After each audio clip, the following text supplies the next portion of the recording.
Hello friends, नमस्ते प्रणाम। हमारे चैनल में आप सभी फ्रेंड्स का स्वागत है और अभिनंदन है। तो हम लोग बहुत ही प्यारा बेटी विवाह गीत लेकर आए हैं। अगर अच्छा लगेगा तो लाइक शेयर सब्सक्राइब जरूर कीजिएगा और कमेंट बॉक्स में ज़रूर बताइएगा कि ये बेटी और बेटा दोनों के शादी में गाया जा सकता है।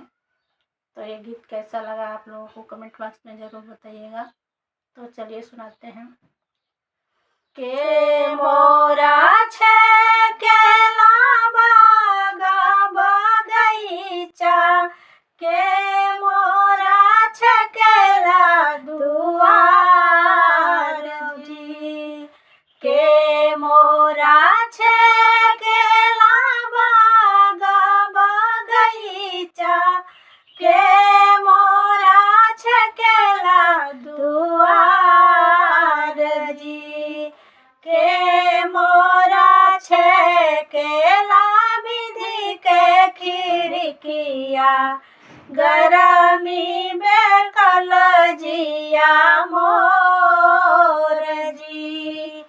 के मोरा छेकेला विधि के खिड़किया,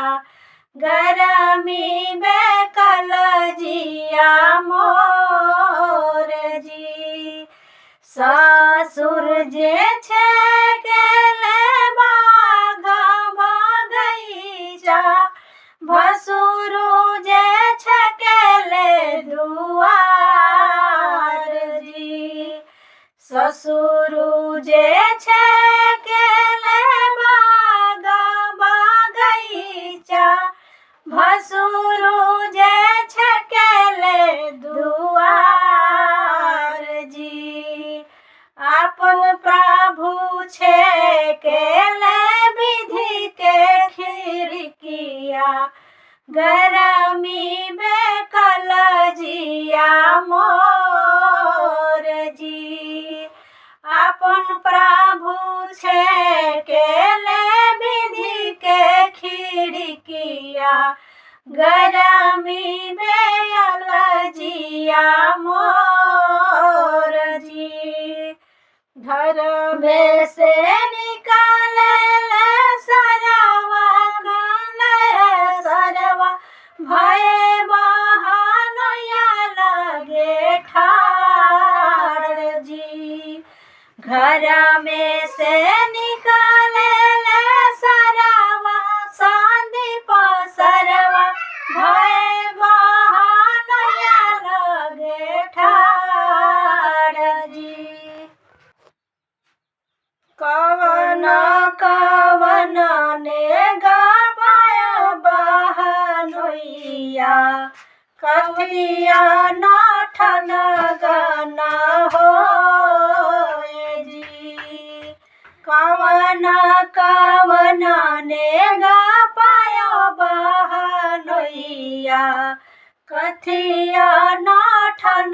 गाना हो जी, दुआरे पापाए सरवाया ना धाना सोनावा,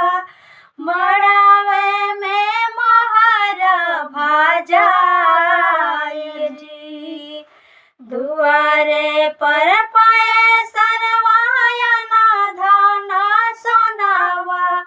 मड़ावा में मोहरा भाजाई जी, कोहबर में पाए सरवा सुंदर दुल्हनिया, सरहज पैठन गाना हो जी, कोहबर में पाए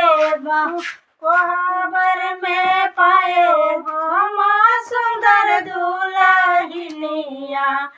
सर